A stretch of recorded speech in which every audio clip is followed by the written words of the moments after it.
April is Coaches Appreciation Month, so a lot of events going on throughout the month to celebrate coaches in Manitoba and across Canada as well. And Greg Guenther is from Coaching Manitoba. We're becoming pretty good friends over the last couple of weeks. Absolutely. We're glad to have you. And so I guess talk to me about coming up on April 15th. You guys have the Coaches Excellence Awards. Tell me about those. Yeah, it's the Coaching Manitoba Excellence Awards. It's an opportunity for us to celebrate the great things that Manitoba coaches are doing.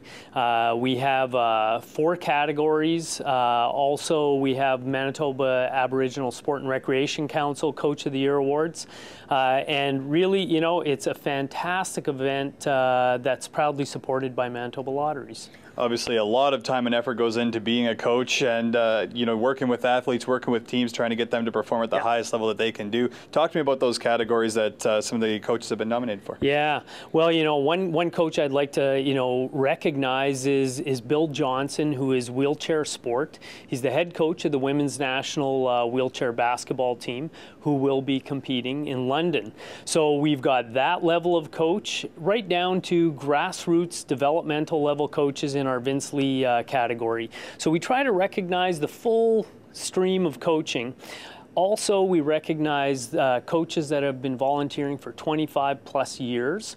So we recognize their commitment. And we also have a school category, which is named after Peter Dick, a very well-known principal and high school coach. It's interesting you talk about recognizing coaches that have been going for 25 years. I'm not even 25 yet, so I can't even imagine what that would be like. I guess talk to me about, you know, you have, there's learn to train, there's train to train, there's train to compete. What is all that info? Yeah, well, those are all categories that we've changed the names based on the Canadian Sport for Life long-term athlete development model. So it's our way of trying to help coaches and help Canadians understand that the sport system's changing and the language we're using is based on developmental age, you know. So in the active start fundamentals, that would typically be your young community center, mini soccer to young level of hockey players and soccer players, that kind of an age category, right through to what we would call train to compete, train to win, which would be at a very high level.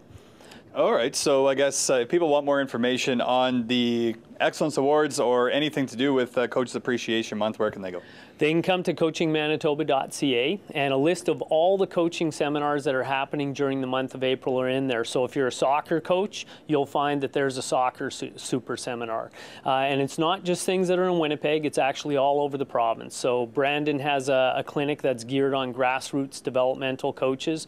Again, what we would call that active start fundamental stage. And they've got a clinic that they're running for their soccer coaches in Brandon. So it's really a lot happening all over the province. You heard him, coachingmanitoba.ca. It's a great month to be a coach. Coaches Appreciation Month is April. For Shaw TV, I'm Mitchell Clinton.